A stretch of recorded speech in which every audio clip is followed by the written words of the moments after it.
you ready?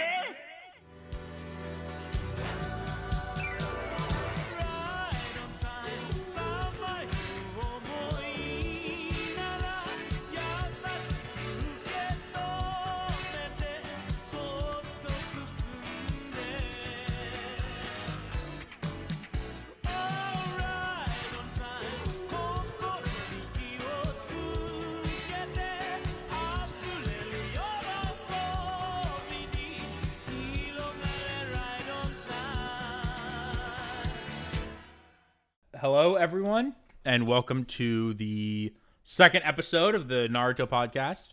Yep, we are covering the Land of Waves. The first podcast was just the introduction episodes. So now for this episode, we got into the first real arc, I guess. Just a quick reminder for people listening, if they, just clicked on this one. We will be spoiling all of Naruto, so watch from here on out at your own risk, I guess. Yeah, we won't spoil Boruto that much. Well, Vindy hasn't even read or watched it, but I won't spoil it that much. Just very, surface level, I guess, things that you would know just from, hearsay, but I'm not going to go into detail about anything. If I happen to notice something that I could go into detail about. But, yeah. All right. What did you think of the arc, I guess, in a general sense, before you go through it in more detail? I thought it was really good. I definitely think Naruto's first arc is a really strong first introduction to the series. It even has it has a lot to it that I would say I probably didn't notice before that makes it similar to other later arcs. In particular, what I was super surprised about was that Zabuza was stated to he wanted to return to the land of to the Hidden Mist to become its Hokage, which I thought was whoa, it's not something I really thought about a whole lot, which is interesting when you consider what Sasuke wants to do at the end of the story. I was gonna say, yeah, and other villains in general want control of some form over their village or other villages or the entire world. So it's just this consistent-ish trend that villains kind of want that, which is interesting. I thought this this first arc, had a lot of emotional moments. I would say I did cry, which at Sasuke dying, and I think there was another moment that kind of got me, but I also really liked, generally the whole, I feel it's a very, very small contained arc, but still, super good. I like the villagers, kind of being in, the people of the Land of Waves being involved, kind of, sorta, and just, Naruto's spirit in spreading throughout the entire people of the village and kind of making them, have courage and, have hope and things like that. It was really good to see that kind of change in a more a smaller, more compact way. But yeah, Sasuke was really good in it too. Naruto and Sasuke are great. I think I really liked to see the training and the more casual stuff. Again, what did you think? I think the arc does a great job at setting up so many different ideas in the series.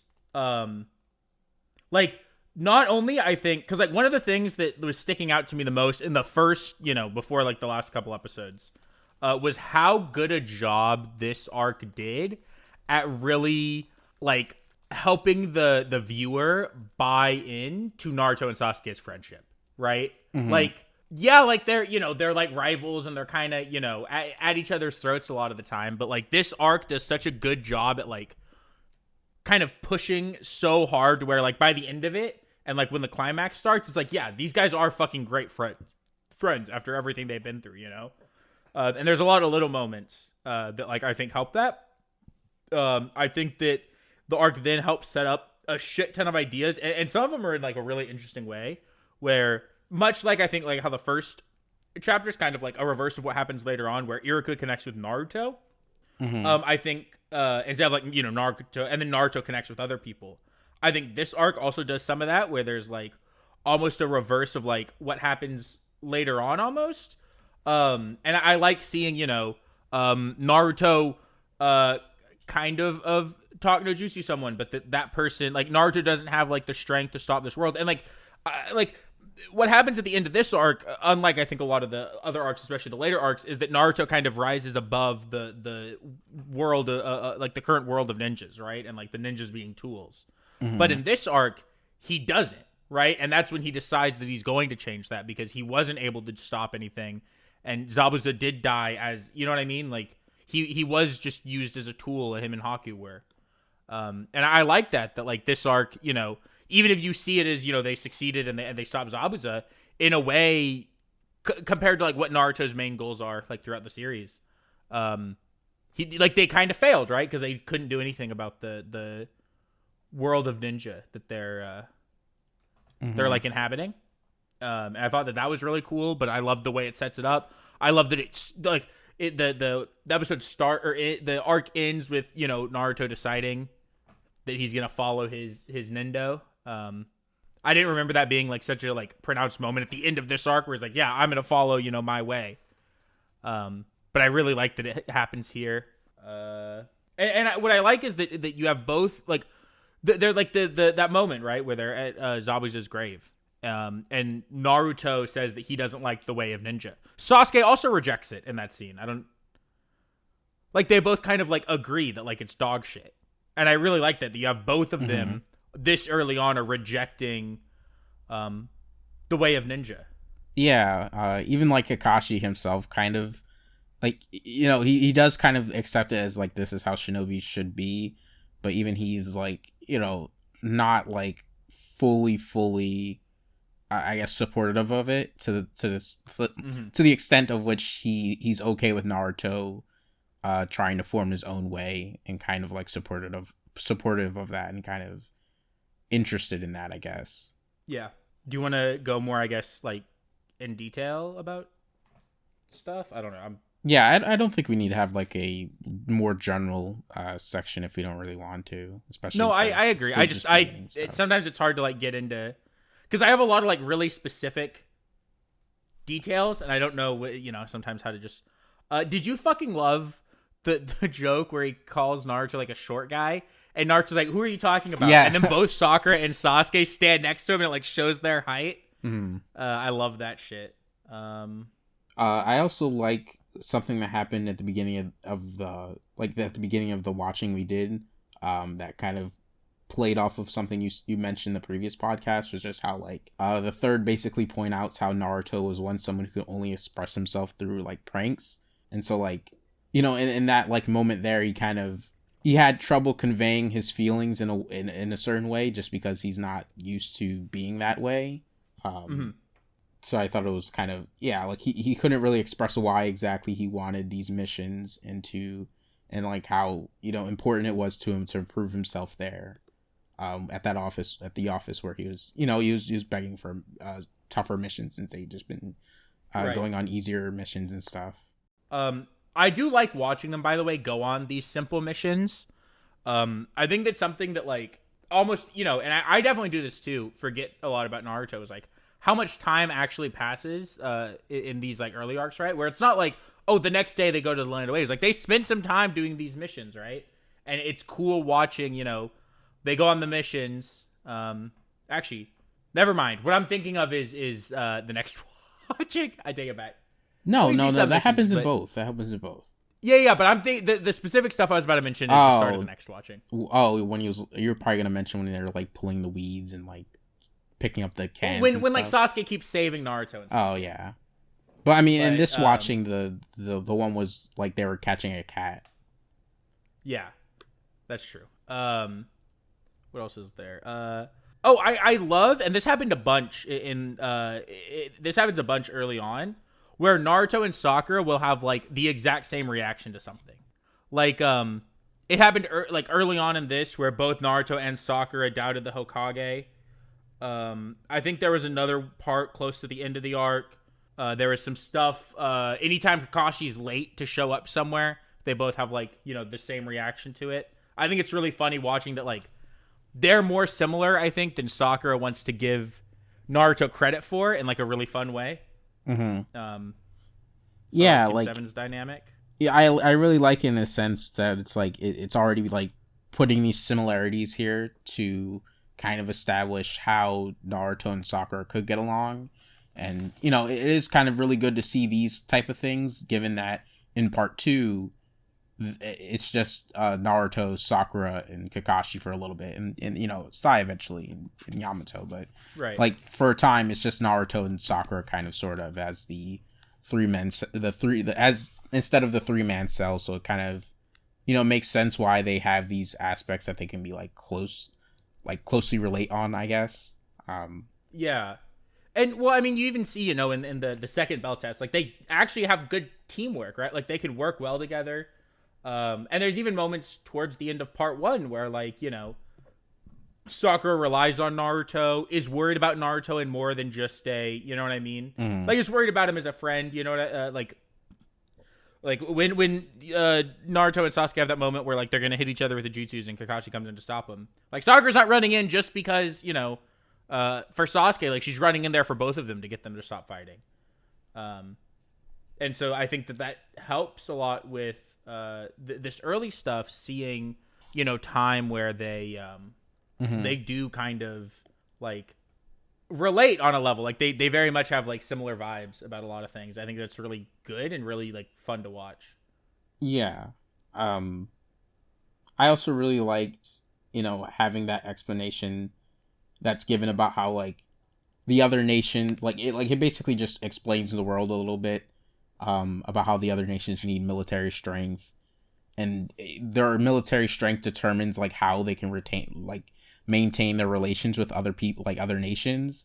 Because, like, yeah, like if you're weak, you'll probably just get invaded or whatever. If you're strong, you know, you can keep others at bay. Or if you're, like, around the same level, nobody's really going to want to act. And so it kind of, you know, it keeps you safe, and it kind of emphasizes just the whole, like, you know, that's why they need all these ninja and shinobi and these child soldiers. So yeah, I think this arc does a much better job than I remembered about like pushing the ideas of ninja as tools and, like, setting up this flawed world that they're in, and even setting up not only that they have a flawed world, but that, you know, our two main characters. Because, I mean, you know, obviously Naruto's a main character, but Sasuke is still a main character as well.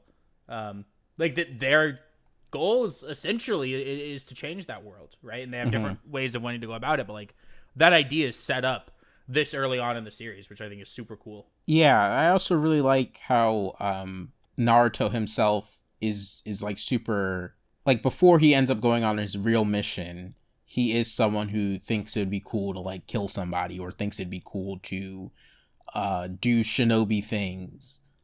But by the end of it, he's already kind of changed to where he isn't a fan of some of the aspects that they have to tackle, because he finally sees, like, what a real mission is like. So it's like, you know, seeing how Naruto was before really works well, I think, and is kind of cool to see. Yeah, I guess, like, going off that, I fucking love the moment where, you know, he stabs his hand, right? Because he's poisoned and he was too scared to act originally. And another thing about that moment I love is that Sasuke is doing all the shit. He's saving everyone. He's, like, going out of his way to save Sakura. But then he's upset that Kakashi swooped in at the last minute because he wanted to be the show-off instead of Kakashi. So he calls Kakashi a show-off. It's like, Sasuke, all you fucking do is show off to people. So I thought that was really funny. But what I loved that I didn't catch before about, like, Naruto stabbing his hand is that he does that because Kakashi goads him into it. Like, I had never, I guess, noticed how big of a role Kakashi plays in fostering Naruto's growth early on. Because, you know, when you think of Naruto's teacher, right, you think of Jiraiya, right? And you think of lessons he learned from other people, right? You think of the lessons he learned from Pain, the lessons he learns from his dad. But I think sometimes, you know, like, I at least forget how important Kakashi is to him. Because, like, like, Kakashi does a lot of goading in this arc. He does a lot of, like, there's a lot of time where he's doing things specifically to help Naruto grow, because he very quickly gets an idea of Naruto's personality, right? And we know the reason for that is because he knew someone, in his past who was very much like Naruto. So, like, the fact that, like, when Naruto's standing there with the poison, he's like, I mean, it's dangerous. If we can't go on here, I guess we have to go back and get other people. And, like, he's, trying to push Naruto into action, into doing something, right? So then the next time, like, Naruto will act. It's really good. This, the way that Kakashi's helping Naruto's growth, because then he does it again with the trees a lot. Yes, I was going to mention he's kind that. of fostering the competition between Naruto and Sasuke, because he knows, and like he even says something, I think, to all three of them, right? Like there's this moment where, or maybe he doesn't say something to Sakura because she was like insane at it, like a fucking prodigy at this shit already. But like he says something to Naruto and Sasuke each about like to try to push both of them into wanting to be a lot better. He specifically says, I remember what he says to Naruto, where it's like, Sakura was probably closer to becoming Hokage than you because of this. Yes. And I think it's obviously not true, and not something that like was sincerely implied that people might have took that way. But like, I definitely think Kakashi was overplaying what she did there just to help Naruto specifically. Right, because then he says something, I think, to Sasuke about, I will never be able to, like, be strong or whatever. Like, he's very intentionally pushing Naruto forwards. And it's great because he's not doing it in, like, the most obvious way, right? He's not saying, Naruto, I believe in you, you can do this, right? Even though we know from, like, even moments later on, like, I'm thinking of when Naruto's trying to train to improve the Rasengan, and he's, like, training with all the shadow clones. And he, like, Kakashi has this conversation with Yamato and just tells him, like, he has faith in Naruto and he believes in him, And even moments in this arc, actually, Kakashi, like, goes to bat for Naruto behind his back, right? Like, he's talking about Naruto in, like, a very positive way when they're on the bridge and Naruto's not there yet. Yeah, Kakashi also, oh, sorry. Go ahead. I was just saying, like, he clearly, like, wants to push Naruto forward, so he's doing it in, like, the best way he can, which is like being like a ninja and like using like kind of subterfuge, like going around what Naruto thinks and tricking him into wanting to work harder. It's really good. Yeah, and like Kakashi also like mentions a lot how Naruto's the person who's been growing the fastest. Yeah, so like he clearly understands what Naruto's like, how Naruto is, and he appreciates who he is as like a student, and like how he has these things to him that, like he is like clearly has a lot of potential. And I think Kakashi even says that later on, that like he basically has the most potential out of all of them. Right. Yeah, he definitely does just say that at one point. I love, what else do I have? Oh, okay, here's like a really small thing, but I want to set up, I don't know if you feel like this at points. I almost want to like set up premises to things I'm going to talk about later, so that when I mention it later, it's like understood where I'm coming from.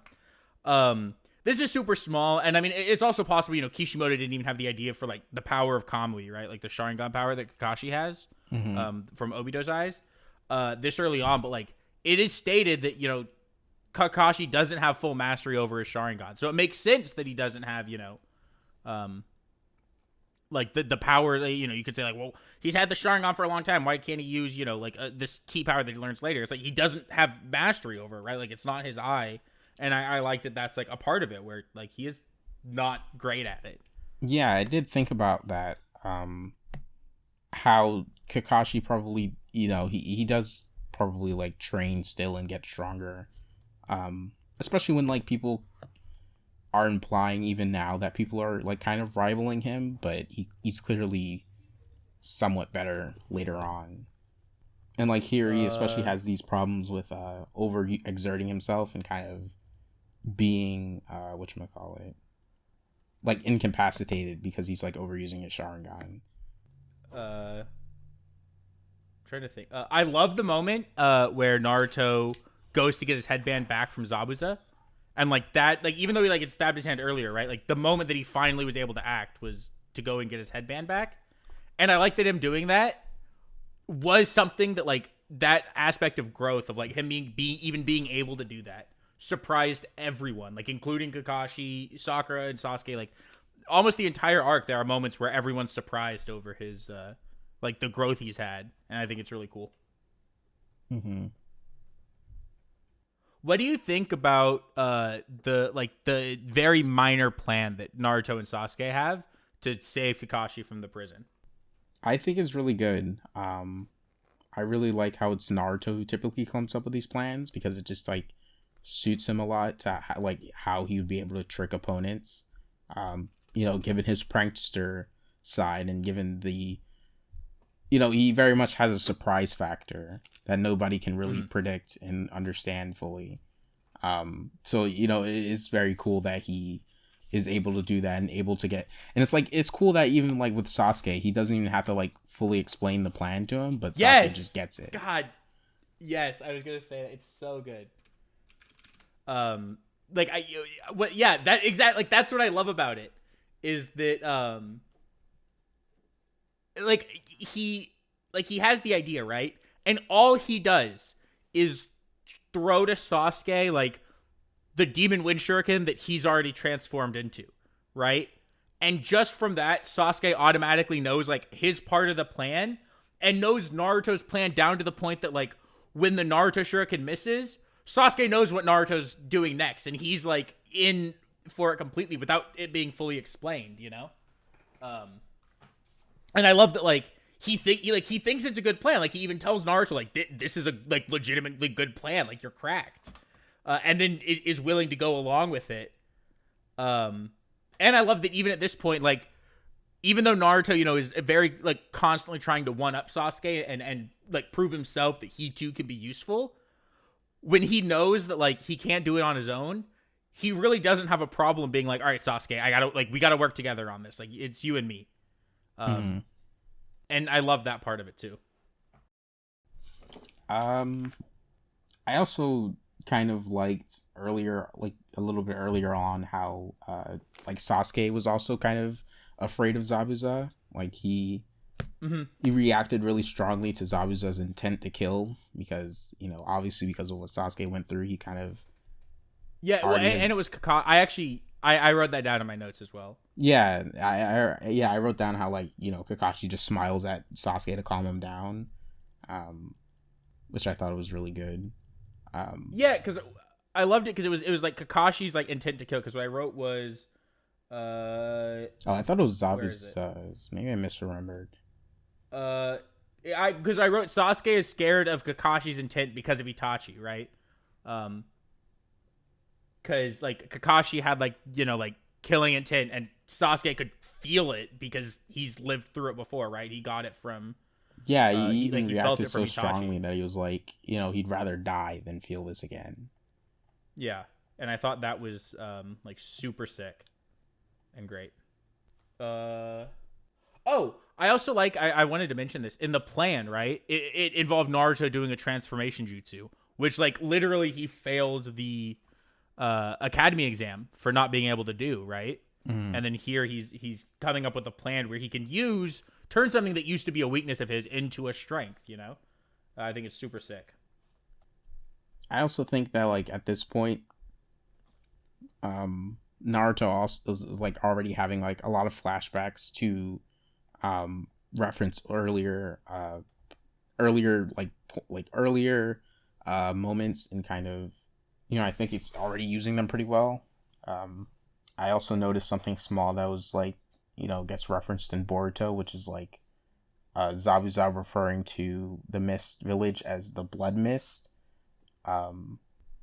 which I didn't remember as much. Yeah, or maybe it was Kakashi who brought that up. I'm not sure. Yeah, I agree. I love the part where they train. It's so good. Like the whole like training on the trees. Yeah, that might be like at least in the anime, it might be one of my favorite parts of the arc. Surprisingly enough. Yeah, I think it's really, really well done. And there's a lot of small touches in it that I fucking love. Like, I mean, so we already mentioned, you know, Kakashi's trying to rile up Naruto and Sasuke, but you know, like how Naruto and Sakura have a lot of times where they're together. This is another point where Naruto and Sasuke actually have like the exact same reaction to something.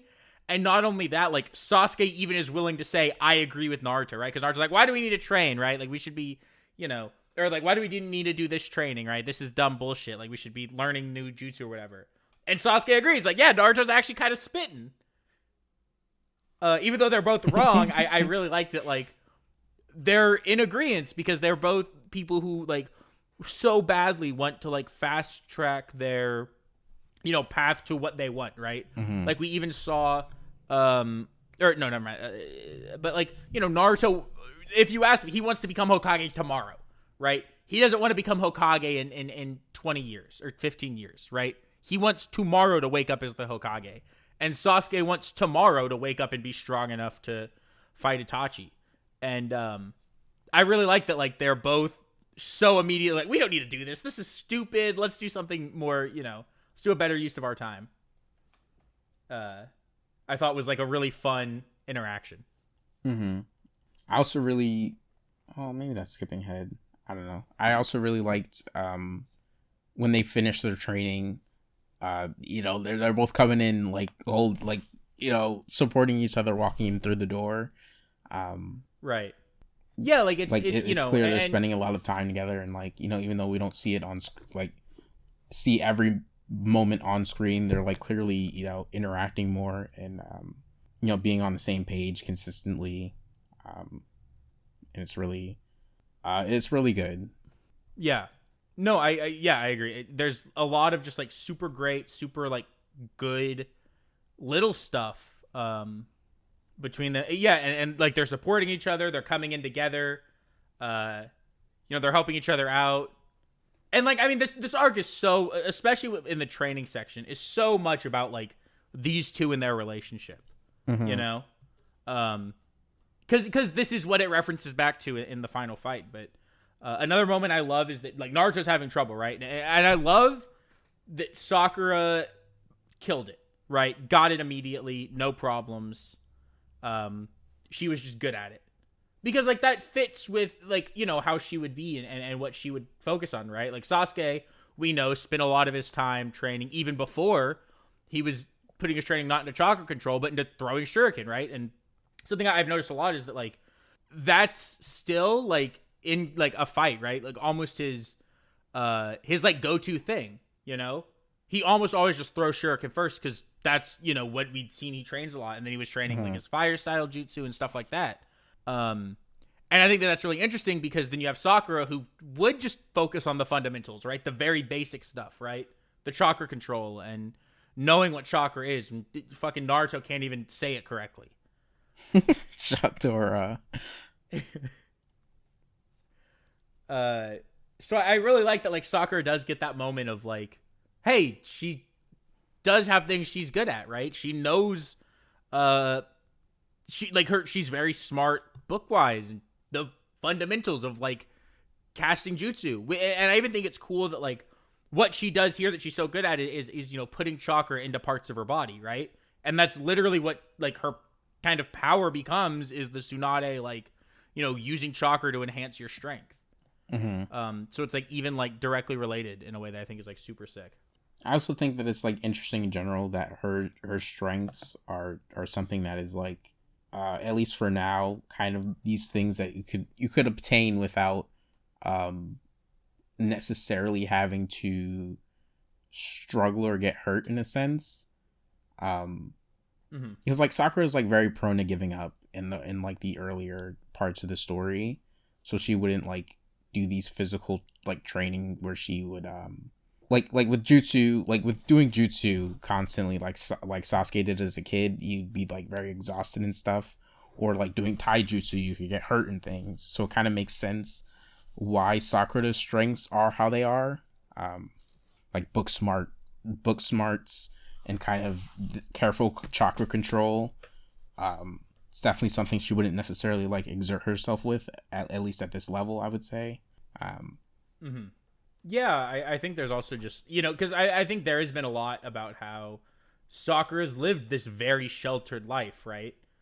She hasn't really, before she became a ninja, hadn't really dealt with much hardship, Um, and I think that even comes in at the end of the arc where when she thinks Sasuke is dead, and she has the conversation with is his name Tazuna? Yes.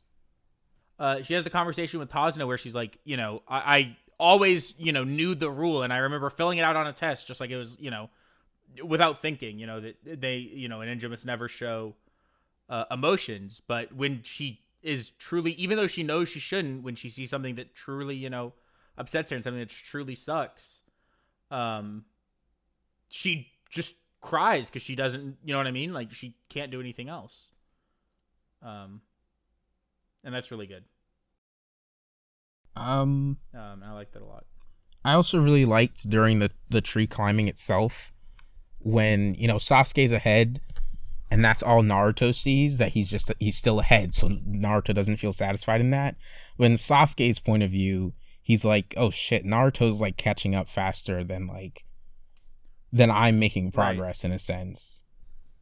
Yeah, like Sasuke Naruto starts and doesn't even make a single step up the tree, right? He instantly falls and hits his head.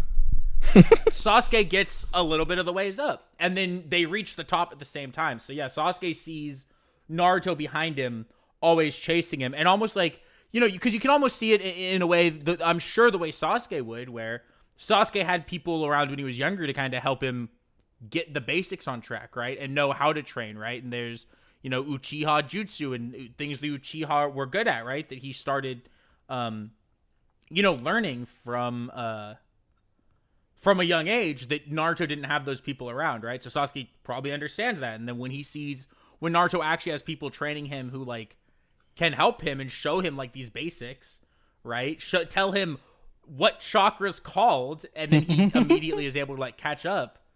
I'm sure, yeah, he definitely does feel threatened by that, and that's probably where he gets this appreciation for Naruto, Yeah, and it kind of makes sense, like I think it's kind of cool in these earlier arcs where it's a little bit before Sasuke could, like, develop a jealousy, I guess, towards Naruto. So, like, it's more so like a friendly rivalry, and it's kind of like some moments where Sasuke can just be impressed with Naruto. Yeah, because I think, and that starts, that obviously starts right when Sasuke couldn't beat Gaara, but Naruto could, right? But before that, it definitely seems like anytime Naruto does something that's, like, impressive, that, like, everyone's impressed by, yeah, instead of getting jealous, Sasuke is kind of like, oh my god, Naruto? Which I think is, yeah, it's like, it's really good, and it's like a really good way to their dynamic where, they're kind of working together a lot, even if they say, like, even if they would, pretend like they're not, they are. And that's why so much I love I love the moment where Naruto asks Sakura for help, because, like, she's good at it, and he's the first person to own up to, okay, I'm clearly missing something. Like, clearly some part of this is fucked. I don't understand something. Sakura, can you give me a hint? Can you give me some tips, right? Like, because he's the first person outside of, like, Kakashi, but he's the first one of Team 7 to really show her, outside of just the fact that, he clearly pays more attention to her, I think, than Sasuke does. Not that Sasuke doesn't pay attention, because he does, but he's the first person to almost acknowledge her in that way and to say, hey, you're better than this at us. Can you help me? Which I thought was great. And then I liked that Sasuke, instead of asking Sakura, he asks Naruto, right? Because I definitely think there's, like, a little bit of, like, Sasuke knows how Sakura sees him, and even though, like, at this point it's not that, like, he reciprocates the feelings, he likes showing off in front of her, because that's just kind of who he is. And so he doesn't want to go to Sakura to ask for help. He'd much rather ask Naruto, because Naruto has seen him fall a billion more times than Sakura did. So he's like, okay, you and me are here in the trenches together. What did she tell you? Like, now that it's just us. I thought, like, I like that interaction where he can't go to Sakura and ask Sakura because he has to be cool in front of Sakura, but he'll ask Naruto. I think was super good and like really great. Just like that little minor interaction. Kakashi also points out like around here that, Naruto and Sasuke both have a lot of chakra, and that Naruto has more than everyone specifically. So yeah, it is like super setting up just like how far these two can go and like their real nature, like sort of kind of their real nature of like how they are for later on, which I thought was good. And it's definitely more direct about like where their talents lie and what they have going for them, which I thought was really cool to see this early on, I guess. Well, yeah, and I think that there's a lot of other like I don't know what I was gonna say. Oh, I do. Yeah, and I think that like that's really cool. And something that I thought was really interesting was that like it's almost kind of something I kind of, and I don't know if this is completely true, and it might even be said later, and I just my dumb brain forgot it. But like what I think is interesting is that he's talking about how Naruto has these massive chakra reserves, but that's not actually from the Nine Tails. Yeah, because like he can sense how much chakra Naruto has. But we know anytime, especially at this point, before Naruto is able to like actually use it, in like a productive way, anytime it's Nine Tails chakra, it's very different in feel, right? Like, yeah, everyone says how evil and dark. Yeah, right. So Naruto's massive chakra reserves aren't just from Kurama. Some of he just has a lot of chakra. I thought that's like really cool and like super good that like, it's shown that it's not just that he has Nine Tails. Naruto's got a lot of chakra too. Like he's got some talent there that's not just from him getting kind of screwed by having a demon inside of him. What do you think of Inari? Because this is around this time is when Inari kind of just doing stuff. I think it's really good. I really like seeing Naruto have this impact on like people who are younger than him. Just because, I think some of the older characters can like not see how great Naruto is in a sense since he's their peer. But since Naruto's older than these kids who are also kind of struggling and kind of relating to Naruto, they can like more outright appreciate him, I guess, and like take something away from him. And he can kind of be like how Iruka was to him to them. So I thought that was really good, and I really liked seeing Inari's like backstory about how his father tried to be a hero, and he really looked up to him, but he ended up dying because of it. Yeah, well, and what I like a lot as well is that like, because it as someone who's worked with kids a lot, it's very easy to get kids to think an older person is cool, right? You just kind of be older than them, and they like respond to that, and that's like all kids, So like it works that like Naruto's almost able to figure out kind of how to make these connections with kids, and then be very similar with other people, and he makes connections with them as well, is like really good and cool. And I love his stuff with Inari. I love, I really, really like the part where I guess like he's talking to he kind of like first of all, when Naruto is like gonna go yell at Inari, right? And he like stomps up to Inari's room and sees him crying and knows what that's like and backs off, right? He's like, I'm not gonna go yell at Inari right now. I'm not gonna give him a piece of my mind. He's going through stuff, and like Naruto of all people respects that, right? And just kind of lets him be. I thought was great. Yeah. I do also really like that Land of Waves goes into the whole like guts and endurance thing. Especially with like Inari's father having that, but like Naruto himself has that, so he's kind of passing it on, like eventually passes it on to Inari and the villagers. And it's like it's especially clear in this arc, I would say, that like that's the most important thing to have no matter where you are right now. Like even if you're still kind of weak, it's still more important to have guts and endurance so that you can grow and become better. Because like, it is making it clear that nothing will ever get done or started if you don't try now and don't do these things now. Especially, and that pays off later on. I don't want to mention it now because that's way later, but yeah, you know what I think you know what I'm referencing, kind of. Yeah, I know what you're talking about. I also love, when Naruto yells at Inari, right? Because Inari's kind of oversteps his bounds, and not through anything, relating to Inari, but by telling Naruto that he doesn't know what it's like. How could he know? So Naruto yells at him, and I love the conversation Kakashi has with Inari, like where he goes out to talk to him and like lets him know, that Naruto's been through a lot. Mm-hmm. Yeah, I do also kind of like that Kakashi like points out this aspect of Naruto that we as the audience wouldn't have had a chance to see, whereas it's just like, Naruto probably cried all the time but got tired of it, so that's why he doesn't like cry that much or if at all at this current point. Yeah, I fucking love the line he says where he's like, what Naruto said to you is probably a line he's told himself 1 billion times.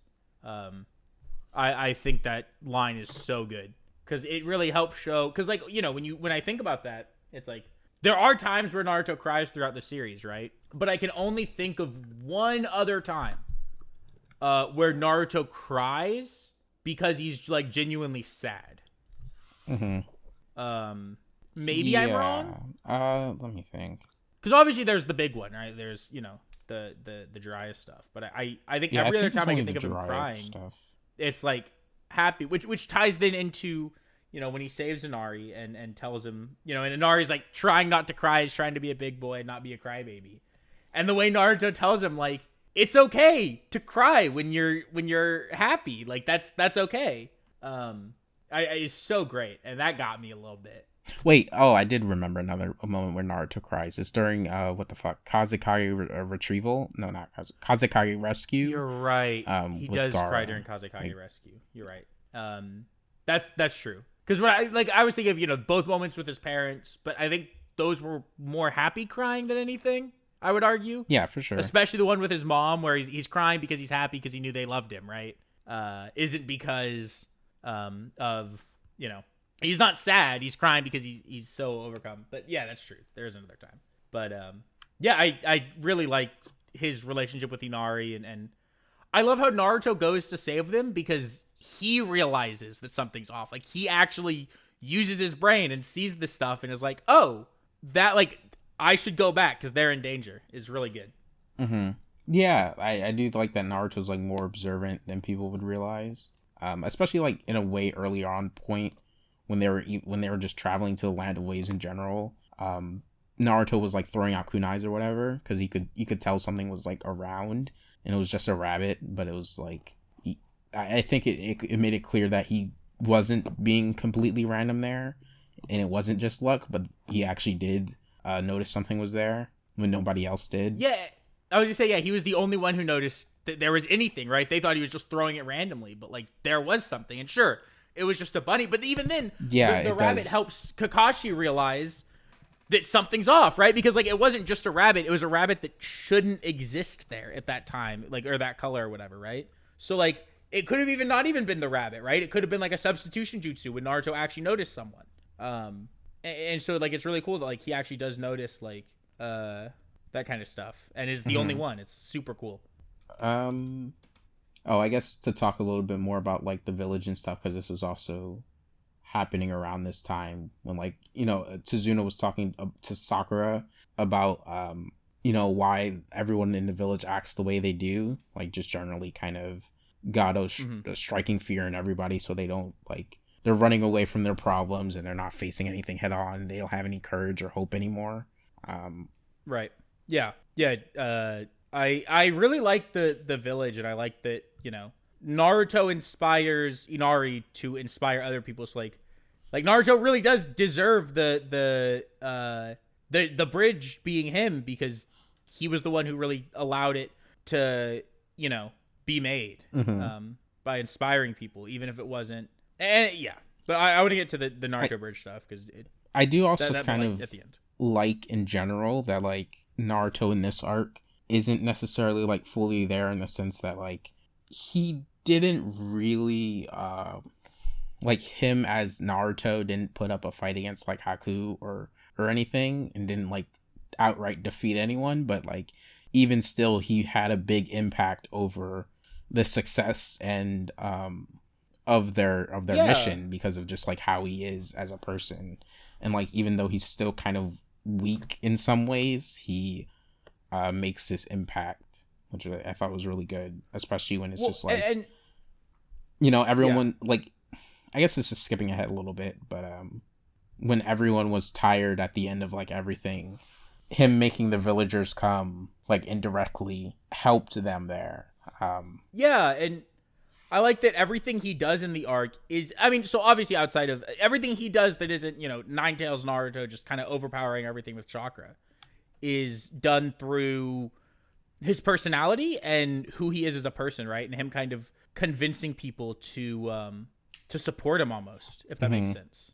Like, you know, he definitely does talk no Jutsu Zabuza a little bit, and has like a whole conversation with Haku and stuff. And it's all through him being Naruto, not through him, you know, using the Rasengan or the Nine Tails, the Shadow Clone stuff. Jutsu. Yeah. And I do also really like that, like, even in this first arc, you could see that, like, in a sense, where Naruto, like since we already get to see what Nine Tails does to Naruto, we can kind of see how Nine Tails isn't the most, like, Nine Tails and the power it gives him isn't the most important thing for Naruto and achieving his goals, when Naruto outside of Nine Tail form did the most important thing, which was, you know, getting people to acknowledge him and getting people to respect him and getting this change and this peace in the village. Because, like, everyone, like, at the end of the arcs has hope and courage and is inspired, and, you know, he changes this part of the world a little bit. And it's not because of the Nine Tails at all. Like, the Nine Tails doesn't have anything to do with him changing this small piece of the world and their mentality. And it kind of reflects the larger series as a whole, where the Nine Tails, as it is controlling him, isn't going to be what's helping him necessarily. Right. Well, the Nine Tails is, you know, a part of the world that Naruto changes ultimately, right? Like all of the. Yeah, I mean, I was just mostly saying that as in the sense that, like, the Nine Tails, right, when it's taking Naruto over, like, you know. Yeah. No, I know. And I think, you know, there's one thing I know about Boruto that I guess I don't want to get too into, but it has to do with the way that the different tailed beasts. I don't remember what the tailed beasts themselves are called. Are they Biju? Are they just Biju? Yeah. The way that, like, they're seen in society, right, is because of Naruto, right? Like, he makes these massive changes in society. And I think that this arc was in a lot of ways like almost like a very miniature version of the series as a whole, right?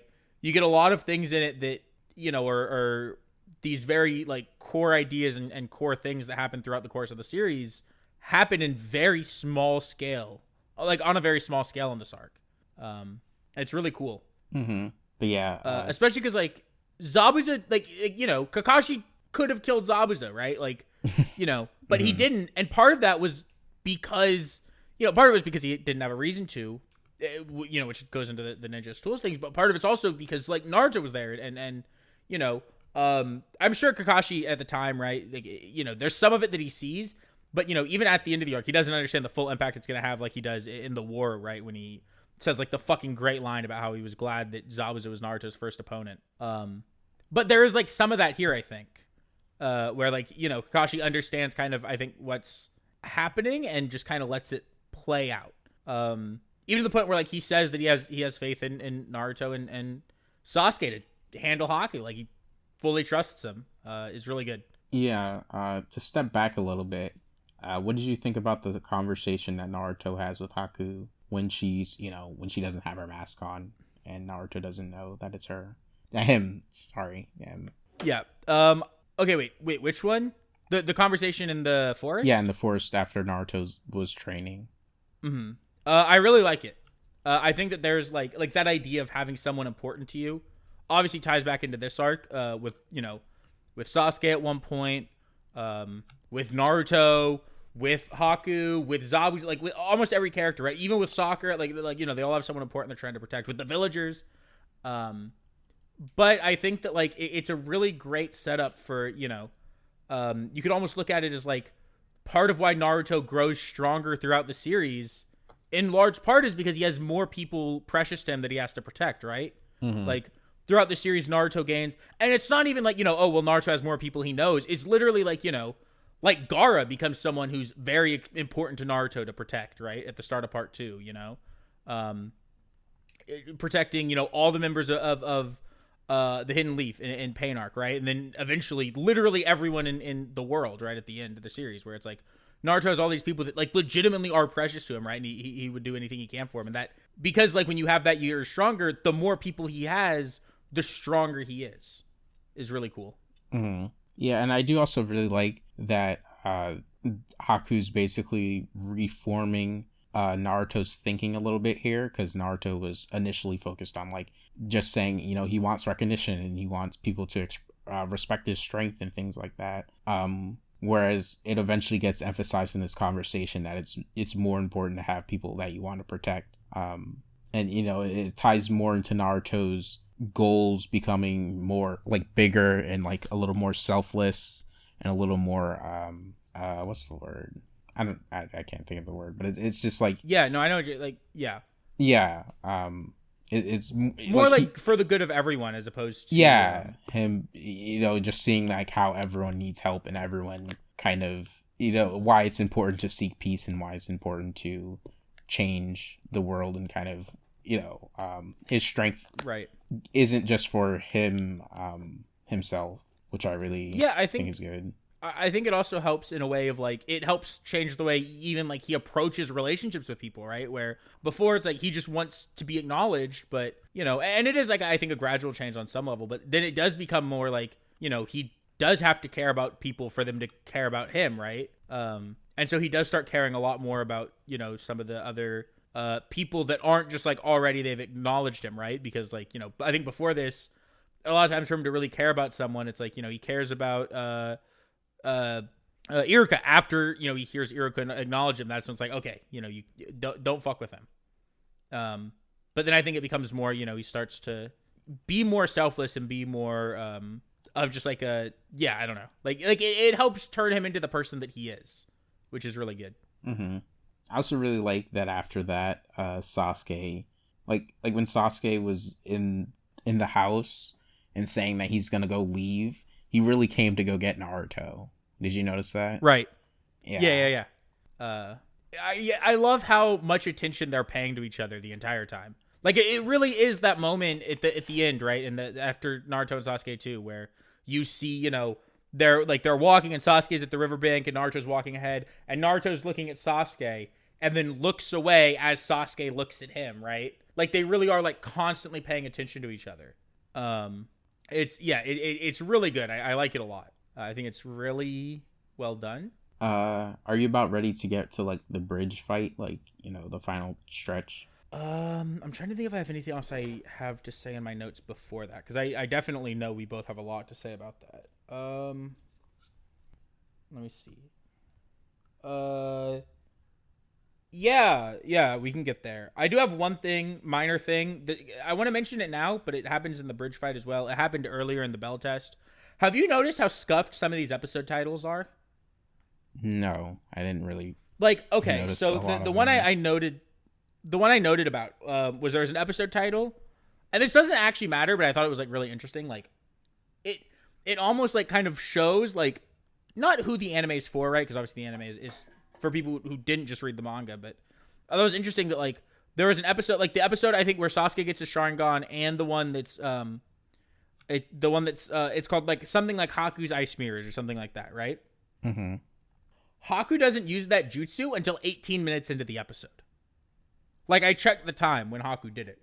Like the episode titles a lot of times will be for shit that's like 4 minutes before the episode's over, but that's what the title is, and it's said right there. So like if you're paying attention, you're like, okay, now I know what happens. You know what I mean? Like it's weird. That you're technically kind of like spoiling the surprise for people who haven't read it. It spoiled that they failed the bell test, kind of, you know, and even the way it did it, which that was a whole other thing. But like it was like, you failed ? Or like failed the test ? Right? Like did they fail? I mean, I think that one's fine in the sense that it like leaves it open to like maybe they failed, maybe they didn't. You know, that one seems a little fine. But that's without. I wanted to mention this. Hold on, let me show you this. This insane, by the way. Weirdest thing of all time. I wanted to mention this last episode and I didn't, so I have to do it now. Look at the fact that it's. Hold on, I took a picture of it. I don't know why this is, and it's not like a big deal, right? But it's weird as shit to me that it's you failed question mark, right? Like there's very clearly a question mark, right, in the Japanese title. But then in the English, they changed it to an exclamation point. I don't know why they did that. We know what a question mark is. I know what that means. That's not what an exclamation point means. So I thought that was just fucking odd. But yeah, besides that, yeah, we can get into the actual bridge stuff. I guess the first thing to say that I want to say about it is a little more negative, which is that I think the pacing during the bridge fight is definitely worse than before, and is like clearly kind of slow for certain episodes. I don't know if you noticed that, because I don't remember you mentioning that ever, but did you notice it being kind of slow? Like just like points? The way that like it kind of played out. Yeah. Yeah, it definitely, because like I wouldn't call this like climax long, right?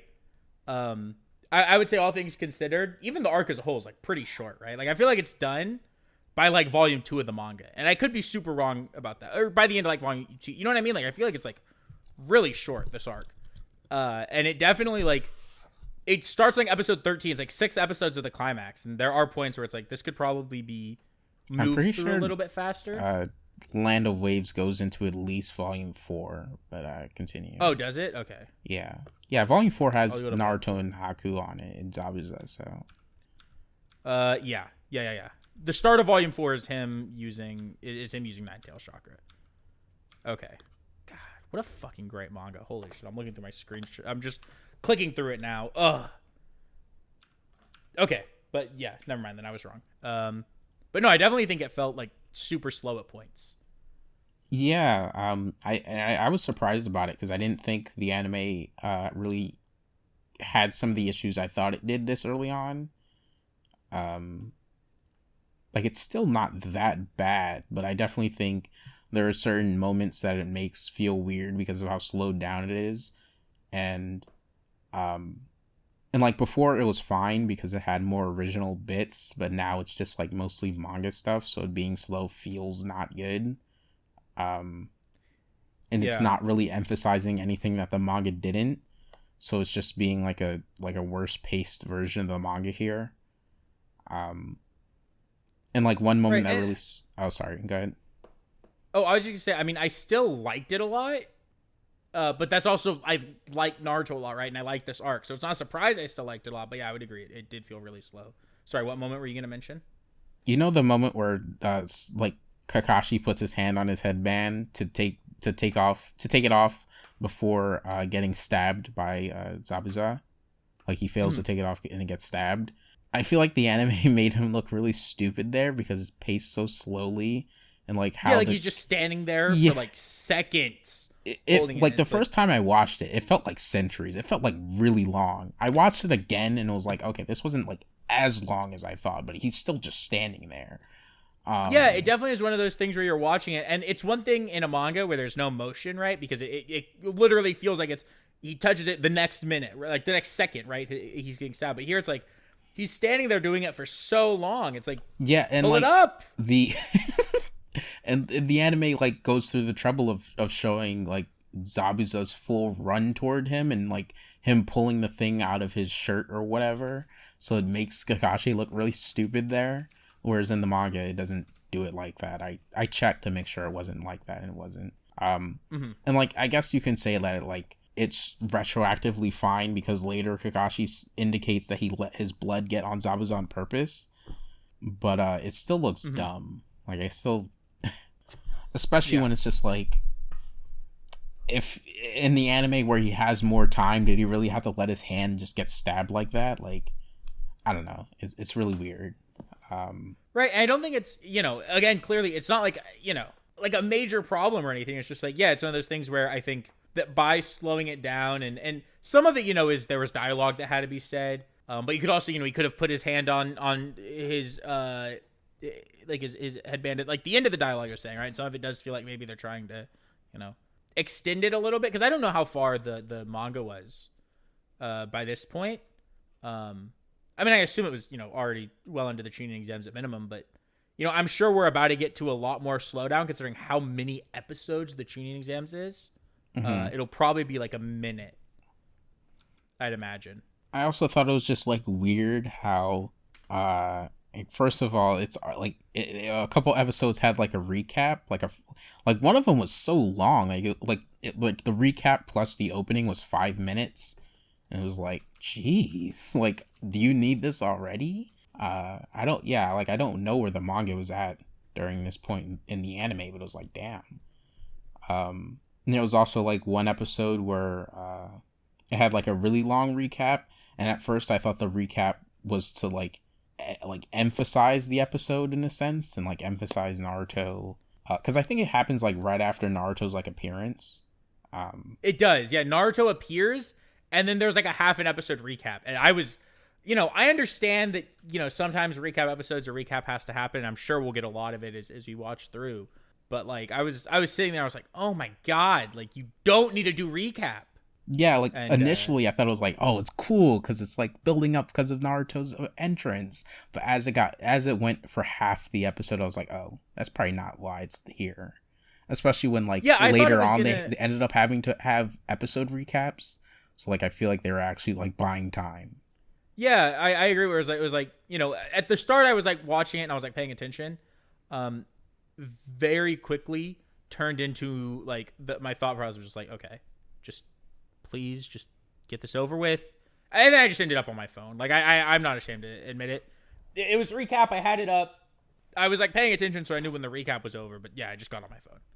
Yeah, I feel like if you're going to start recapping like that, they could have waited till the arc was over, because it makes sense to recap that arc in the beginning of the tuning exams or whatever. Right.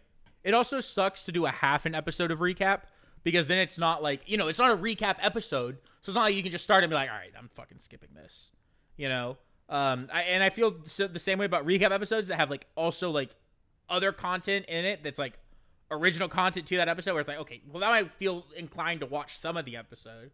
Where it's like, it's half the episode. So you have to sit there through it so when the recap's done. But it's wasting, half an episode of time when, even if you want to say, like, at that point, I guess, it could have been, it's been going on for about, like, a core. So maybe there are people who are just now tuning in.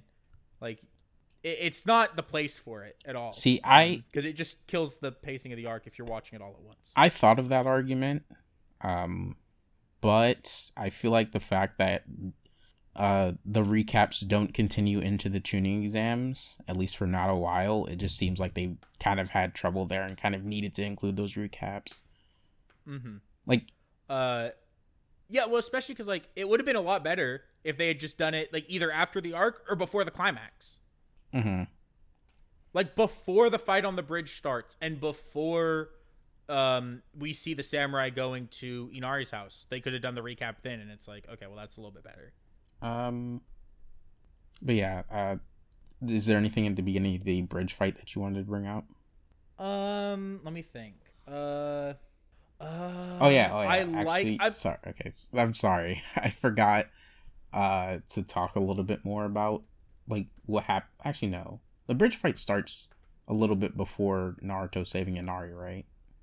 Yeah, the bridge fight starts, the Naruto. So it's the same thing. You can talk about that now, though. Okay, no, I'm sorry. Go ahead. You can go ahead then. Oh, I was just saying, I mean, I mentioned already. I really like Kakashi. I always have. And I'm glad that like I'm like putting more reasons together of why I think Kakashi's so good. Because I love the moment in this arc where he like hypes up all three team members, right? Like Sasuke's a prodigy, Sakura's the top of the class, and Naruto's the number one. Is what he's saying here the same that like he gets called later in the manga where it's like the number one like Maverick Ninja or whatever, do you think? And the subs just translated as like Knucklehead. Do you know what I'm talking about? Yeah. Yeah, it gets translated differently, so I'm not entirely sure what it's like legitimately supposed to be. But I kind of prefer at least the number one hyperactive Knucklehead Ninja. I kind of like when it's that long. It just feels fitting to me. But maybe that's because I'm a little nostalgic towards the anime in that sense, since I did watch it first. Right. Okay. I just found the panel in the manga. He says, last but not least, let's not forget our own comedy ninja, the Maverick showstopper, the one and only Naruto. So that's interesting because he definitely gets called like the number one, almost like there's like a similarity there between how it is in the like, because it gets translated closer to what he said anime subs wise. I know later on in the manga. I personally prefer the word Maverick, I think, to Knucklehead, because like when I do think of Naruto, he is kind of like that Maverick, like that X Factor, right? Like he's the kind of guy who's gonna use the harem jutsu against Kaguya, right? And it is kind of boneheaded and kind of knuckleheaded, but it's also like smart and it works, right? So I kind of prefer Maverick because it kind of implies more of that like Yeah, I get what you mean. But I prefer the overall title, I guess, in terms of how the anime translated it. But yeah, I mean, really solid stuff, and I definitely really like the way Kakashi in this arc is like, while he's fighting Zabuza, he's also taking any chance he can to continue to train and grow Naruto, Sasuke, and Sakura. You know, he's telling them to watch. He's trying to tell, you know, Naruto to stop at points, trying to, you know what I mean? Like he's trying to do what he can for them to help them grow. Yeah, while also like fight. Yeah. having to dedicate a lot of attention to Zabuza. What were you gonna say about the Inari stuff? Or if you have anything to piggyback off what I said, I guess actually. I'll talk about the Inari stuff. I really like that before Naruto shows up, that Inari eventually tries to save his mother, and that's like part of why Naruto was able to like prepare himself to be able to take on these two. And it's like a really good moment. And I also really I don't know if you noticed, but I noticed that he, like, when he kicked the two people with the shadow clones, they were doing the Gaara kick. Like, I recognized that as the kick he did against Gaara when he first showed up, but I didn't know he did this, at least in the anime, this early on, like the specific way it looks. Did you notice? Or Yeah, I did. I thought it was cool. I do like that, and I wonder how much of that is like, because I do think some of that's in the manga as well, with like how often you'll see that like people have like the same moves that they do, you know, in Naruto especially, and you know, even goes into like, I think actually like there's a lot of thought put into like how they fight, right? Like how I mentioned, you know, Sasuke, his first the first thing he almost always goes to is throwing shuriken, right? That's just something he does, and you know, we know that ties back to, you know, him being a kid, and I think that a lot of that stuff's like really sick when you notice it. Yeah, I also really like after Naruto saves Inari, like his general appearance on the bridge. It was a really great moment. I was super into it. And I like that he's like, you know, he's still this show off who makes this grand appearance. And he does that later too with like Pain in a sense, but it's a more serious version of that, I guess. Yeah, something I love about his grand appearance, it's such a Naruto thing. But he says the same thing both times.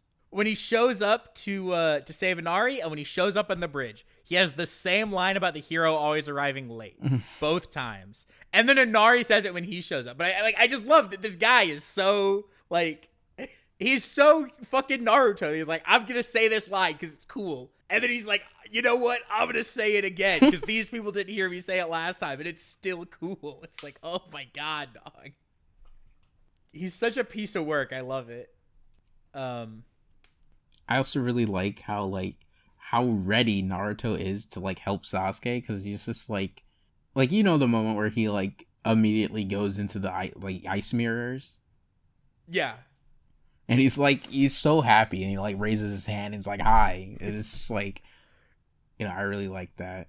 Yeah, he has the biggest grin on his face, and not because Sasuke, because this like feeling I get from it isn't like he doesn't have this massive grin, right? Because I guess like, how do I phrase this? The huge fucking dopey grin isn't because Sasuke's in trouble, but it's like he's gonna go help Sasuke and fight with Sasuke. Yeah, like it seems like he's more happy to help Sasuke than anything. Like even before noticing the that this is a chance to whatchamacallit, like save Sasuke this attack time. From the and outside, kind of, yeah.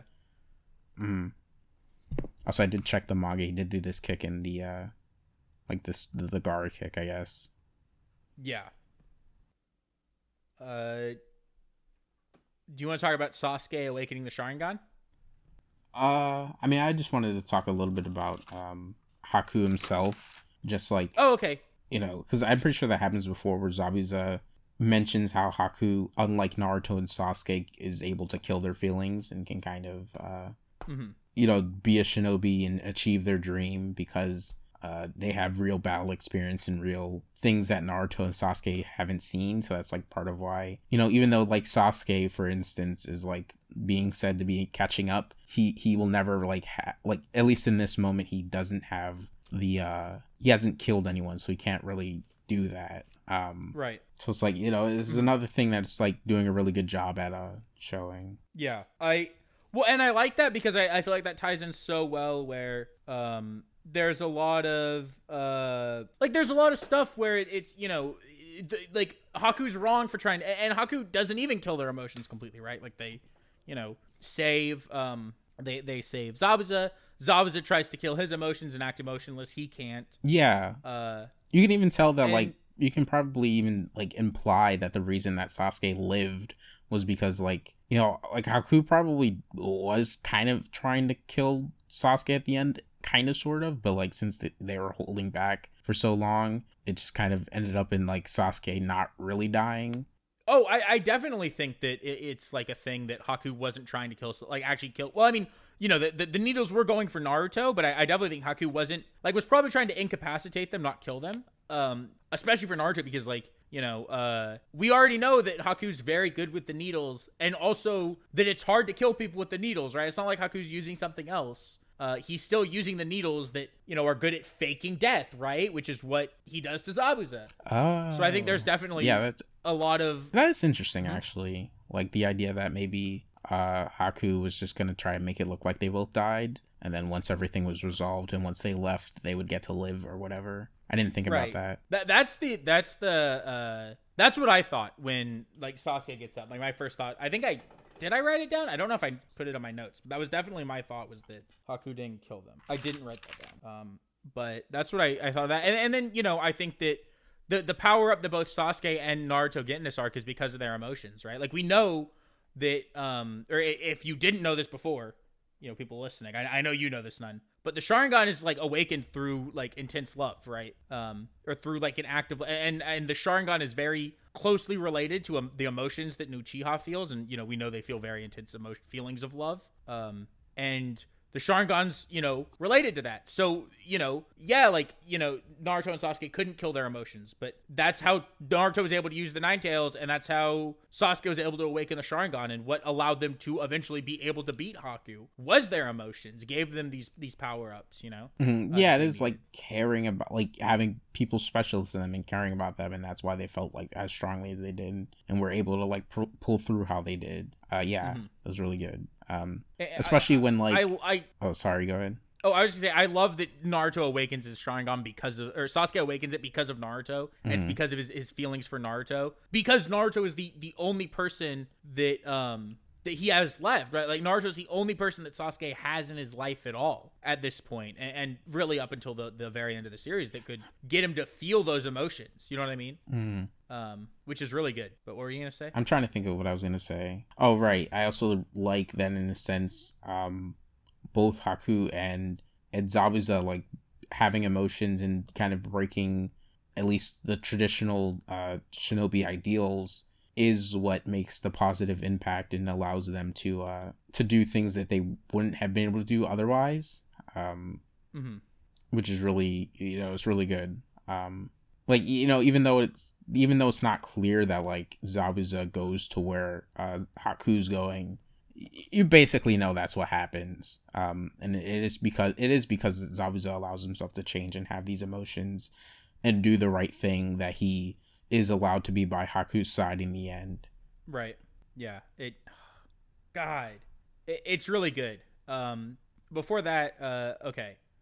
I love, and when you first asked me about the conversation that Naruto and Haku had, I thought you were talking about the one that they have in this arc, in the fight, right?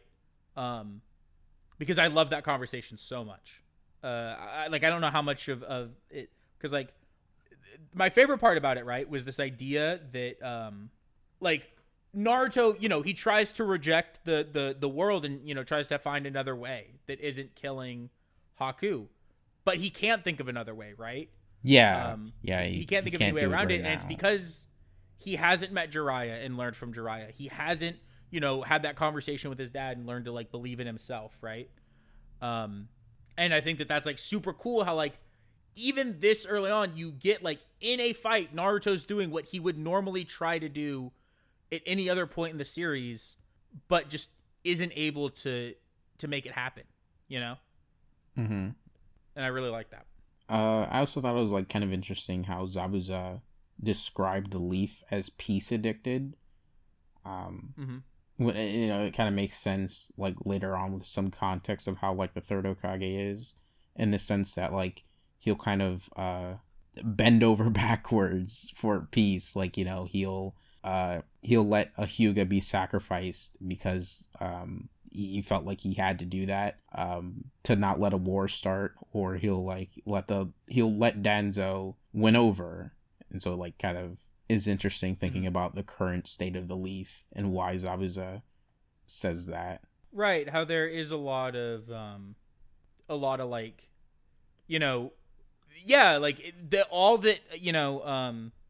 the third is really thinking about at this point is keeping peace, right? But it's not even real peace, because there's still a lot of shit going on that's like anti-peace, but it's that like he's so concerned with having this pretend air of peace and making people think it's a peaceful time when it really isn't at all. Mm-hmm. Yeah, like again, I think that there's so many things that are indicated about Naruto's world this early on that are really good. And since we both, obviously read the series, we can notice these things now, because I definitely don't think I would have these same conclusions if this were my first time or whatever. I mean, I didn't, and I read Naruto, and obviously I didn't like it as much as I like it now, but I read Naruto for the second time after already reading it, and I still didn't pick up on these, right? I think it's like part of it is because I don't know if you feel like this, but I'm at a point now almost where it's like I did my first reading, which was me kind of, getting through the series, and especially the later parts of the series for the first time. Then I did my reading where it was like I was rereading it, but I was coming from a place of like almost learning to love the series and like really start to get a lot of like what makes it really, really good, and like what makes it like super like personal and special to me. You know what I mean? Mm-hmm. And kind of doing a better job at picking up on a lot of the parts of the series. But this time it feels like I'm able to go through it, and maybe it's also because I'm watching the anime, so it's different from the manga, which I've read twice. But I'm able to go through it and like really pick up on like these really subtle things that like are in it, and so it's like gaining almost like a whole new appreciation. And I'm really excited to see that go into the other arcs as we get through, and really able to notice a lot of these like really small things that are peppered in from the very beginning that tie into the later stuff. I do think part of it is like since we're watching the anime and it has to say all these small things that you could technically like look over and not think about as much, but it has to like spend more time on it since it's actually voicing these things, and like and to fill time it's like showing them in a different way, so just kind of I think it just kind of sticks out a little bit more, especially when it like explains things about the nations and it has like a different visualization of it than the manga does. I think that's like part of it. Mm-hmm. Yeah, I agree. But yeah, I definitely think there's the anime is a large part of why I'm able to pick up on different things, and I'm really glad that we're doing this, because a lot of this I definitely didn't realize was peppered in like this early on in the series, like how much great shit there was setting up like everything, like core fundamental ideas of the series that like I think people even associate with like, because I would have associated a lot of this stuff with, you know, shinobi being tools, and the world building and stuff like that. I personally would have generally associated with like part 2 Naruto, right? Once you get past like the initial like emotional setup and you know, like different stuff, but it's literally here from the first real arc. I mean, and not completely, but like in these small ways that are helping build the bigger picture. I've for a while now definitely associated like the ninja's tools thing with Land of Waves, but I didn't like associate like the Naruto world and how messed up it is with the beginning part of the story. Right. Like that's definitely more of a part 2 thing. Yeah, I guess me. that's a better way to phrase what I mean. Mm-hmm. Yeah, because I mean, yeah. Like obviously, the like you know the like ninja are tools is an idea that's brought up here, but I think the specific way that they're tools because like the fact that is a product of the world. Okay, I guess is a better way to put it, right? Like that's something that I definitely associated a lot more with, you know, Naruto when you really start getting into, you know, Danzo and the real like kind of dark secrets of the Hidden Leaf Village and the war and stuff. But it's literally here from, you know, this early on. It's really cool. There's something else I wanted to bring up, but I forgot what it was. Haku giving their life for Zabuza. Naruto's talking no jutsuing Zabuza. I don't know. I'm trying to like throw things out there to see if maybe I can help you. I'll try to think about what it was later. I'll just talk about like Haku's backstory. What did you take away from that? I mean, one thing is just like how similar it is to Naruto's, you know? Not in a lot of ways, but another one thing that I took away from it is how similar it is to the Uchihas. And how like the idea of like the Kekkei Genkai was treated, you know, and there were other things that went into it with the Uchihas, but like the way that like it was treated in the Land of the Mist is very similar to how the Uchihas were treated, right? Where, you know, even if you know, Itachi hadn't wiped him out, there's a good chance they would have been wiped out by the village, you know? Yeah. Yeah, like people just generally hating them and assuming the worst of them, yeah. Yeah, it like I thought that part was like really sick. Because like that was my like first thought when they started talking about it, especially because it's like they're talking about it right before Sasuke gets his, and then like the first thing that Haku says, like, oh, so you have a Kekkei Genkai as well, right? So like the idea I just of, like, remember what I was gonna say earlier, but go ahead. So the idea of this being like this thing where it's almost feared, right? Because, you know, the next major one I think we really get, unless I'm mistaken, is the Hyugas, right? And is the Byakugan. And I think that's seen as much more of a it's seen as much more of like they take pride in it, right? And people aren't like as scared of the Byakugan as people in the Mist were scared of all of them, and as, you know, people are kind of scared of the Sharingan. And I think that was really cool. So you know, I'm gonna say of the reverse of one really dumb thing I once said. You know, now, you know, thinking about this first arc, I think Kishimoto doesn't give himself enough credit.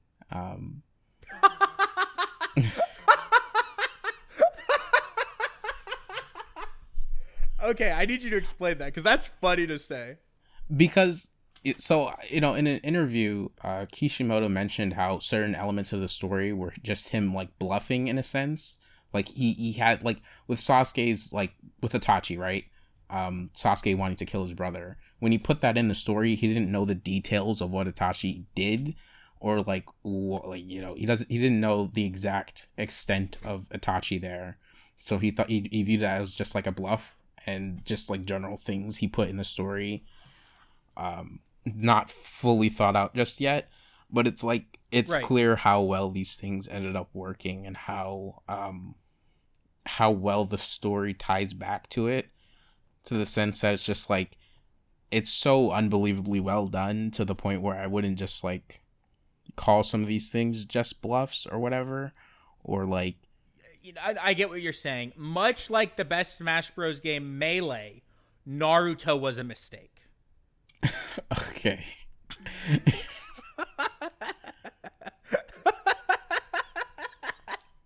But no, I mean, I definitely agree that, like, I think that, it's one of those things where, and, we don't know his creative process, right? So it could have been that when it was time to do Itachi's backstory, he really went through with a fine-tooth comb and looked at the story and thought, what can I relate this to that I had earlier? It's also possible that he kind of, maybe had, like it could have just come to him and, like, as a flash of brilliance, or it could be like, he had this whole idea from the beginning in his brain, and it slowly started to take shape as the series kind of really came into its own and became a full story. It started to, like, take shape. Mm-hmm. Yeah, I mean, it definitely just sounded like it was more so him just, like, in the first little stretch of Naruto, that's where he wasn't entirely sure what he wanted to do, but later on, it changed in some way for him. I definitely think it's, like probably the only way I think that shows in, I think in most, basically every way, it's not a negative at all, but, like, in the only small way it shows is just, like, the relationship between the Sharingan and the Byakugan, in a sense. Mm-hmm. Just because, like, the Sharingan's, like, so far and away more important and more, and just, like, better. But that's really it. Yeah. I guess no, I agree. Just with, like, Haku's general backstory about the Kekkei Genkai, I do really like that it's kind of, like, showing how these special abilities and stuff and having them isn't all it's cracked up to be, in a sense, because, like, yeah, they're really strong and really good abilities, but it just isolates these people from others and kind of makes it harder to live in the world. And a lot of these people who have these abilities either just die or don't get their dreams, like, to come true. So it's like, it's kind of a curse to have these things. Yeah. Like, there's a reason all the Uchiha are dead, or, Neji was in the place he was when we meet him, and, all these different really bad things. Go ahead. Right. Well, and I think that even, it ties into the and part of the reason it's seen as bad is because the world is so messed up, right? And the world is, when you think about Naruto and, like, why the world's messed up, right? It literally goes back to the beginning, like, from the start of the ninja world, it's been fucked.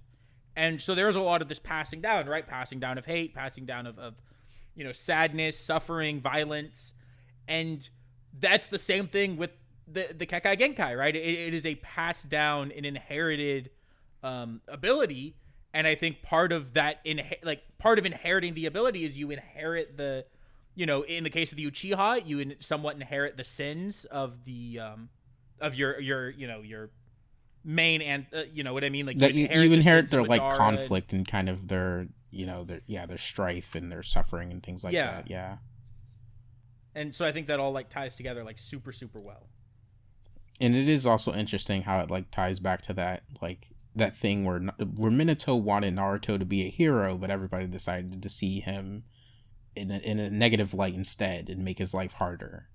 And basically nearly make him not achieve his dream, because, if he wasn't accepted, he just probably wouldn't have achieved anything.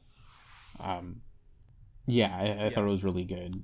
And it's just, like, generally, I think something that I don't know if people don't pay attention to it or not, or what exactly it is, but it's definitely something that I would say is looked at a little bit not not how it is, I guess.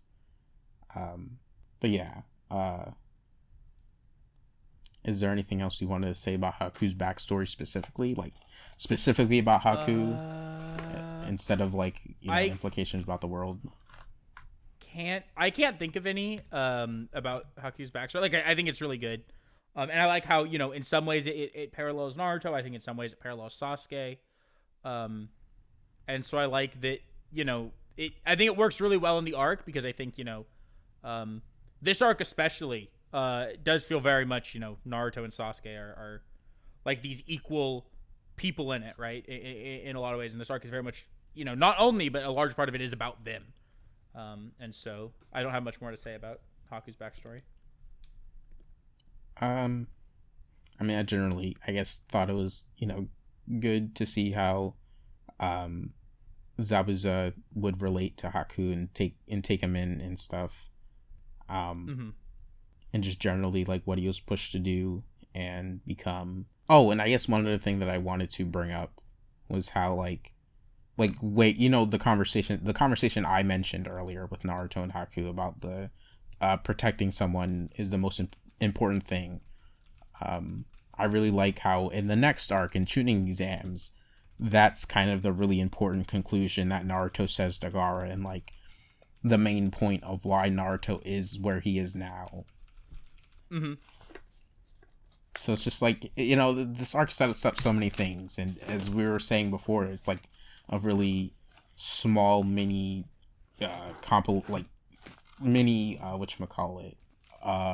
mini representation of the series.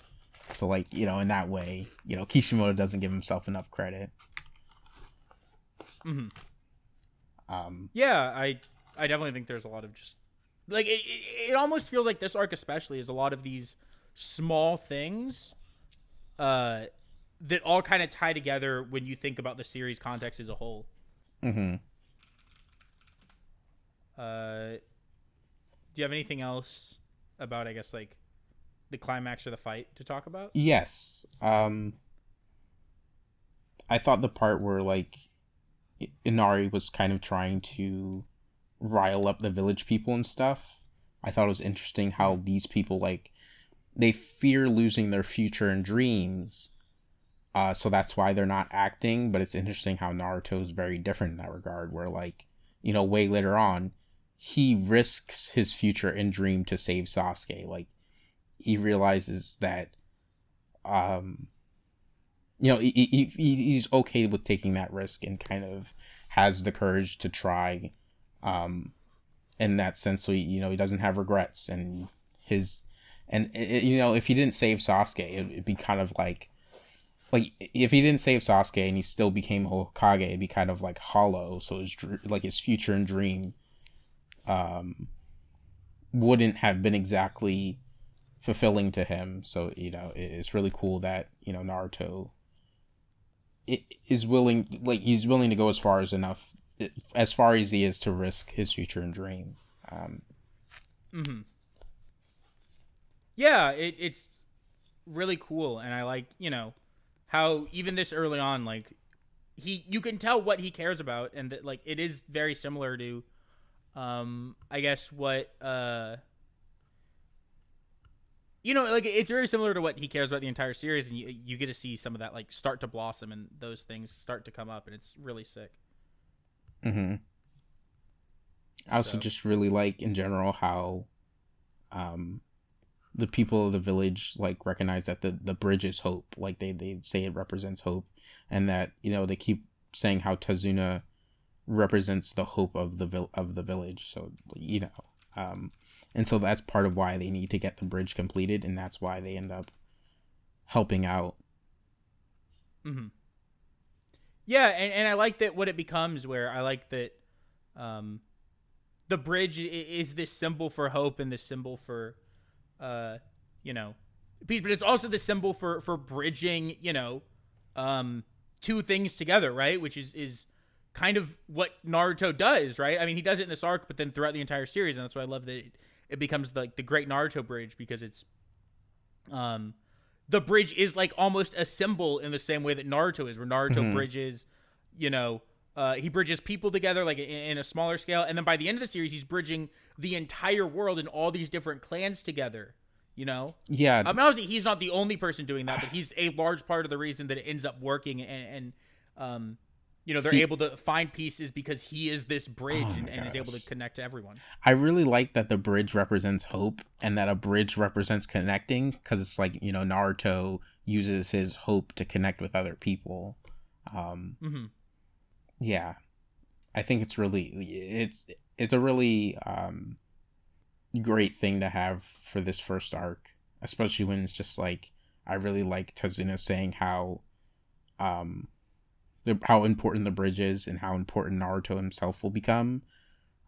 Just like, how important this bridge is to them and like what it's going to do. Yeah, like a bridge, like it almost like when it was said, right? Like my first thought was like, this is like the perfect analogy for Naruto. Like I was thinking about like the Naruto bridge, like, oh my god, this is like literally perfect for Naruto and who he is and what he stands for and what he does even. That I was super into it. Super about it. I guess we could talk more about like, the actual fights, like, Naruto and Sasuke versus Haku, kind of Kakashi versus Zabuza. Yeah, I really like the way that the Naruto and Sasuke versus Haku kind of plays out, where at the start, Sasuke is kind of getting his shit pushed in. Naruto shows up, and then Naruto is taking a beating so that Sasuke can figure it out, right? Because that's almost playing into what at this point in the series are like each of their strengths, It's like Naruto has this ridiculous stamina and chakra and ability to always get back up. Yeah. Because that's just who Naruto is, right? That's how he's had to live his life is, through everything he has to get back up. And I really like that, that's what Naruto's doing here, while Sasuke is, using his eyes and kind of getting traces of the Sharingan, even just from like, being there, and Naruto's getting hurt. And so as Naruto's getting hurt, he's starting to get traces of the Sharingan, to then try to do what he can. And then, they are working together. And this time it's more of Sasuke's plan, right? How earlier it was Naruto's plan, and it wasn't exactly what Sasuke wanted. I really like the moment where he's like, great, Naruto can attack from the out. Like, he's immediately like, okay, this is what Naruto can do. Here's how he can be helpful. We can work together to do this, right?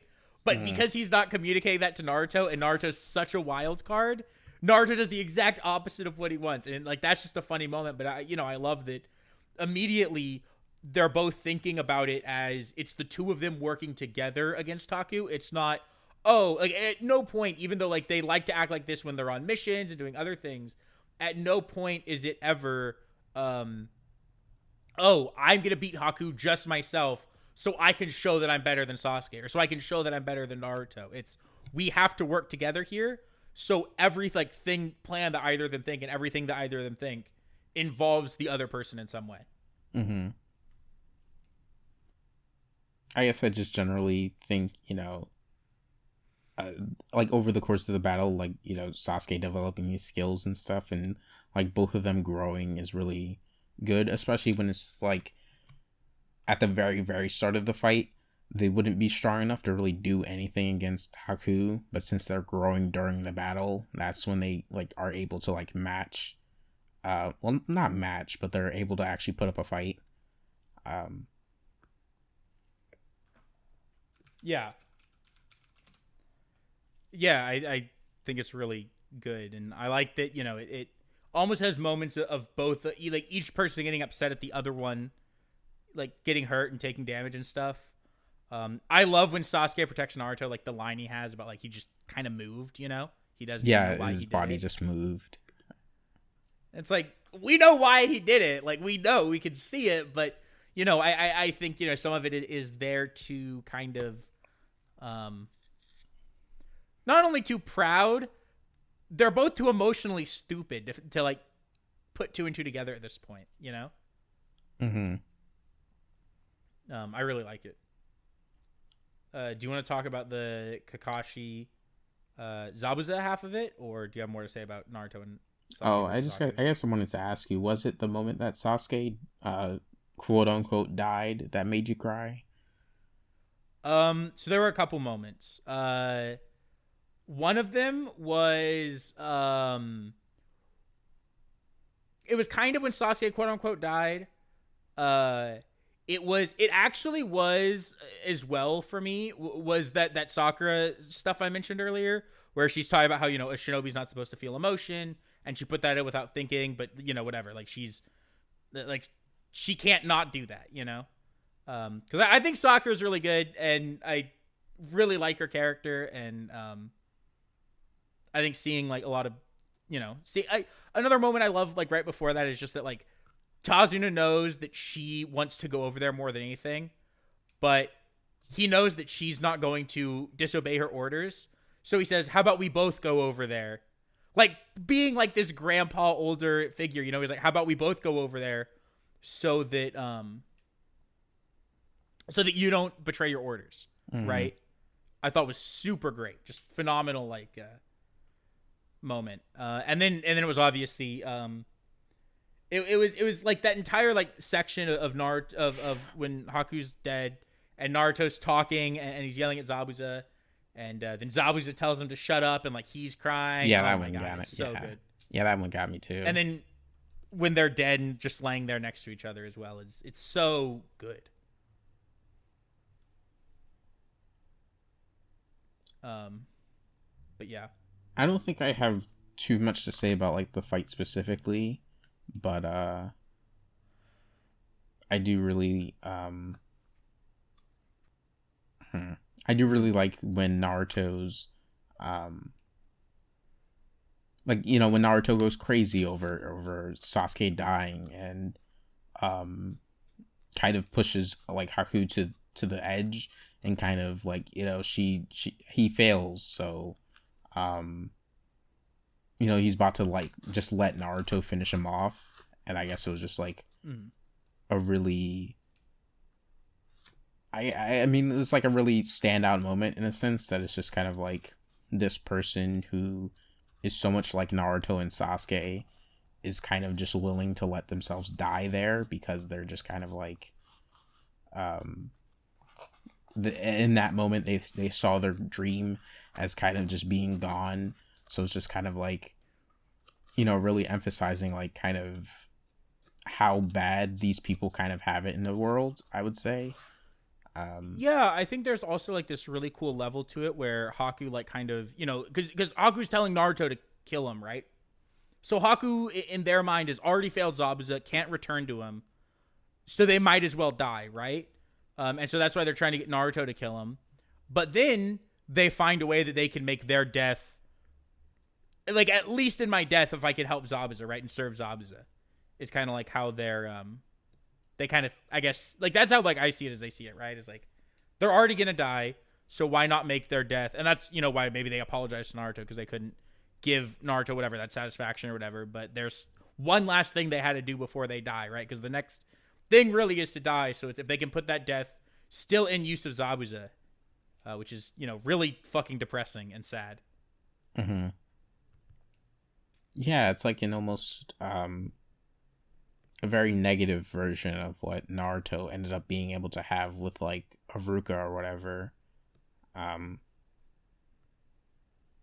Especially because like Zabuza specifically wasn't able to be like upfront with his like emotions and how he feels. So that's like part of why Haku's like kind of being this toxic, I guess, shinobi tool mindset. Compared to like what Naruto and Sasuke, at least in this point of the story, are able to be, especially when Zabuza himself recognizes that at the core, Haku's a very kind person, but because of like how their relationship is and how Zabuza is, Haku can't really embrace that as much. Mm-hmm. Yeah. Yeah.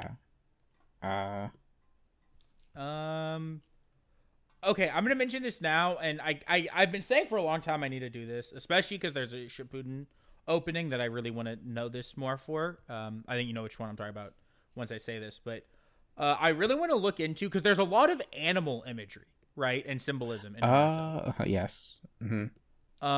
And obviously I know what animals, symbolize or represent in our culture, right? But that's not necessarily what they mean in other cultures. So I want to look, because like there's got to be certain symbolism, right, between Naruto has a fox and even has like fox whiskers, and obviously that's because of Kurama, but that probably means something. And then there's the toad stuff with Jiraiya and everything, and the slugs with Tsunade, and the snake with Sasuke, and then the fact that gets passed down, and I'm sure there's some symbolism there. Or Kakashi with the dogs, and I want to look more into that, because we see Kakashi use dogs here, and it's not his signature thing, but yeah, I mean, he very clearly it is his summoning. Uses dogs a lot, and he uses it in Sasuke retrieval and stuff. Yeah, he uses it when they're during the Sasuke Itachi fight. He uses it as well. Mm-hmm. Or no, when they're looking for Sasuke at some point in part 2, and he uses them again. Like he clearly uses these dogs, and I want to see if I can like piece together almost why. Or not why, but like what it stands for, And so I at some point, and I want y'all to y'all being the people watching to hold me accountable for this, or if what a dog represents or symbolizes in Japan, right, or a snake, or any of the animals that come up, please tell us, because I do want to look into more what that represents, because I don't think that it means nothing, because there's too much animal symbolism, I think, for it to just mean nothing. See, I obviously won't say these as if I know if I'm like accurate or not, because I haven't looked into it. But for Naruto and like Kakashi, for Naruto with his like fox thing, I could see it like playing off of his like more mischievous and like prankster and trickster kind of thing. Especially when like Naruto himself was originally supposed to be the fox, like he was like literally supposed to be the fox, like in the one shot, right, he is just a fox, like he can transform into the fox, like it's literally him. Yeah. So like I definitely think it's supposed to be kind of his like his characterization in a sense. And with like Kakashi, I think it's kind of like I could maybe see it being in reference to how, like, at least initially he's kind of loyal to a fault with like the shinobi system in a sense.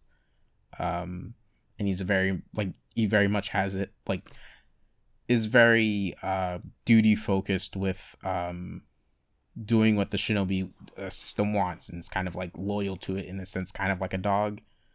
But I'm not entirely sure. I wouldn't really know. Right, because I don't know. Yeah, I mean, I would assume, because that is part of how dogs are, but I don't know if dogs, are a symbol of loyalty.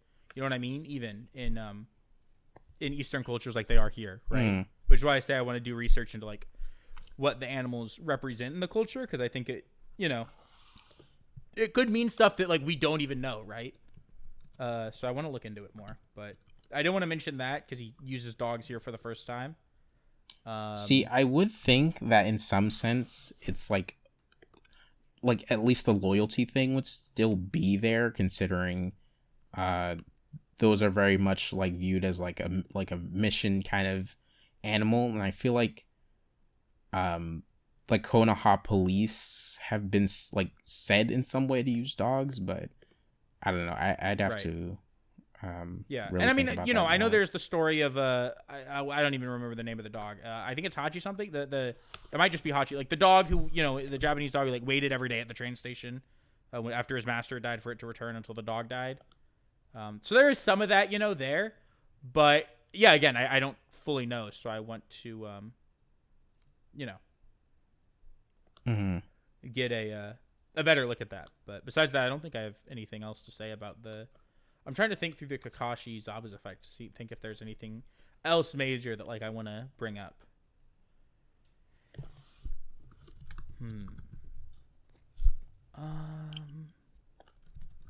I don't think I have anything. Do you?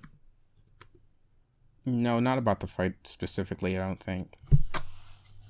Okay. Do you have anything else, I guess, to say about like the stuff after? Or?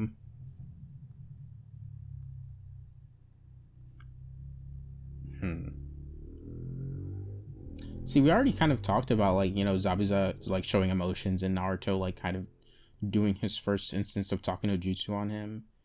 And, oh, yeah. Oh, one thing I wanted to point out was when, like, Sasuke woke up, I love how happy Sasuke sounds at the idea of, like, did Naruto get him? Like, I loved that. Do you remember that? Yeah. Like, yeah, I really liked that. Because, like, as soon as he got up, like, he was just, like, immediately kind of focused on Naruto's safety, and, like, would be happy if Naruto, like, beat Haku. Especially when it's, like, kind of contrasted later on where, like, he feels bad that, like, Naruto beat Gaara. Like, in this instance, he's like, he's kind of embracing his, like, love for Naruto. Whereas in the Gaara instance, since Gaara was, like, goading him on and reminding him of his, like, hate and, like, his feelings towards Itachi and stuff, and, like, opening these old wounds, that's why he responds differently to that. And it's, like, cool that they're both placed at the end of the arc. Like, at the end of this arc, he would be happy at the idea of that. But towards the end of tuning exams, he's kind of, like, feeling bad about that. Yeah, I think there's also, like, some differences you can look at, and even, like, how they played. Like, obviously, I think, Gaara goading Sasuke's hate out, right, was a lot of that, right? Because, and there's, I already have, I'll tell you after this, because I'm gonna mention now, I have a fucking already super great, like, thing I noticed about stuff that ties in with why Sasuke left the village and why he started feeling the way he did, that starts at the beginning of Chunin exams. But I do think that, like, through that arc, and Sasuke has the mark, which is bringing more hate and negative emotions out of him. But yeah, I think also part of it, is that really Naruto kind of beat Gaara in a separate encounter than what Sasuke had against Gaara, right? Whereas Haku, it was like a tag team effort. Like, neither one of them would have been able to do it without the help from the other one. Is kind of how I see that. So I think that's just something that, like, I see with that, but I definitely don't know, for sure. But I do think, that's a good point that you made.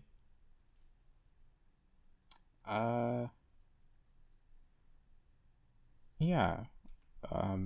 I think that's about it, just because of, like, us mentioning a lot of this stuff, like what the villagers did, Zabuza showing emotion, Haku. I can't really think of anything we haven't brought up. Oh, I have two things. Two small things. One of them is I love the moment where Naruto and Inari are both, like, trying not to cry when they're saying goodbye, and, like, they're both, like, they don't want to be the first one to cry, so Naruto just says, like, I'll see you later, and turns around, and then they both immediately cry. I thought was great. And then the other thing is, I love that when Naruto is leaving, he's talking about what he's going to do when he gets home. It's that he's going to tell both Iruka and Konohamaru about it.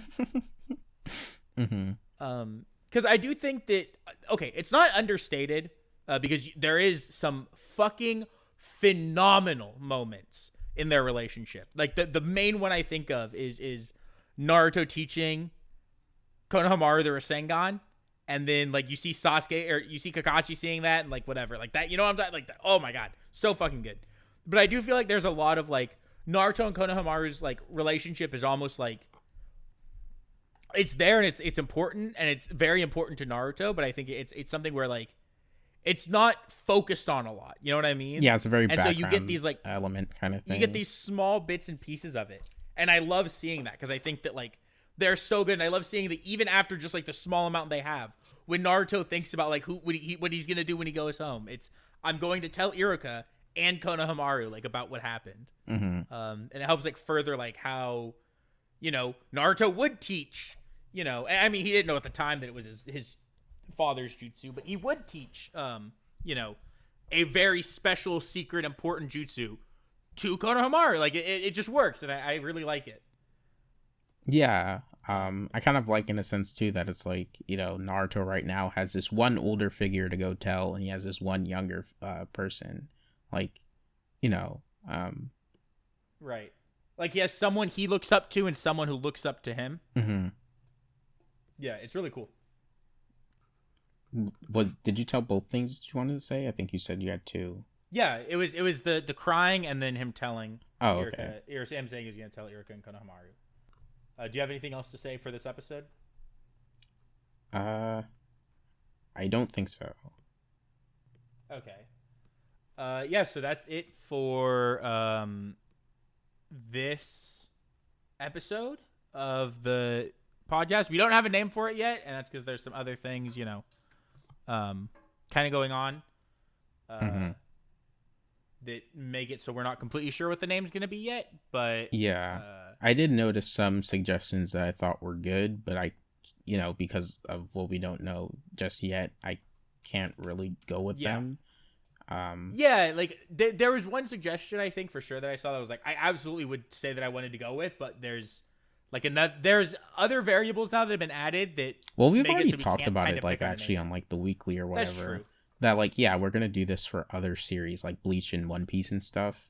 So we're not sure. Not anytime soon. Yeah, not anytime soon. But like our idea is like maybe they should all have the same like name. Like they should all be part of the same series. Like like I guess for example, like the Nen Show doesn't change its podcast name when it's doing different manga series. It's still the Nen Show. So like. Right. Realistically, when we're doing other anime, it's still a similar idea, so we shouldn't like change the name per series.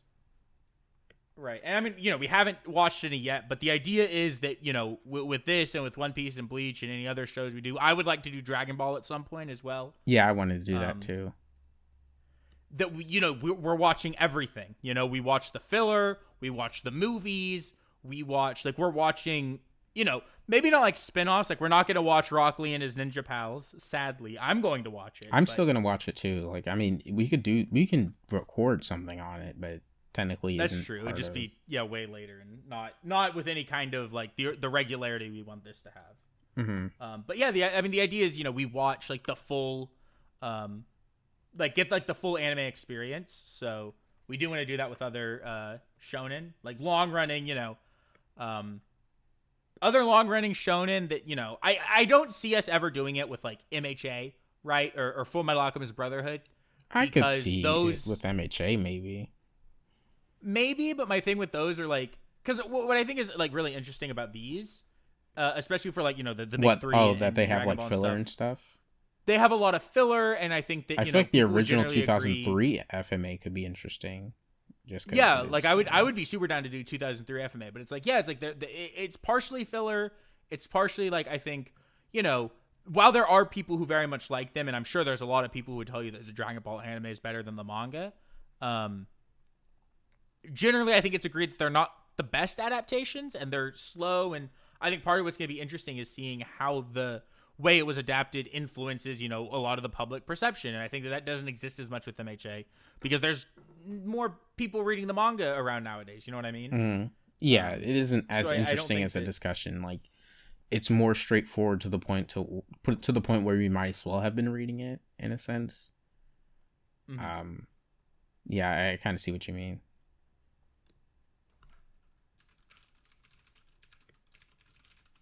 But yeah, that is it for this episode. Thank you guys for watching. We hope you enjoyed it. And the next part it won't be all of the tuning exams. We're not psychopaths. It'll be the first half. So do you want to say like where it'll roughly cut out? I don't remember what episode. I do know I said an episode, but I don't remember what it was. Oh, I wasn't, because the episode title will go in the description. I was just saying like content wise, because they'll be able to look in the description. Oh wait, actually, if they're just listening on what an idea. Okay, we're gonna go until the end of the Forest of Death. I think that was it, right? Oh, you don't want to go? I thought the plan was to go through the prelims. We were going to stop right before he started. Yeah, it was either the prelims or at the end of the Forest of Death. The prelims probably sounds better. Yeah, actually. Yeah, because then it's very easily split into like two halves, right? Because then you have the finals and then the Gara finals. Yeah. So we'll end it like right at the end of the prelims. So it'll be before. It's about 40 episodes, give or take a couple. So it'll be, you know, it was 2 weeks in between the last one and this one, and we're recording it a week after the last one came out. It'll probably be like late October. I'd imagine we can have the next one out, just because it will be like 40 episodes. Yeah, it'll take us a while to watch, and we could also like not release it immediately, just so everybody else has time, or just because it just naturally won't come out immediately. I don't know. Hopefully it works out so people have enough time if they're keeping up. Yeah, because there are a surprising number of people who have started watching with us. Yeah, there's at least really surprised. 3 right now, and Luna hasn't started, so when Luna starts, it'll be 4. Right. Yeah. All right. That being said, thank you guys for watching. We appreciate it. Adios. Je suis libre, je suis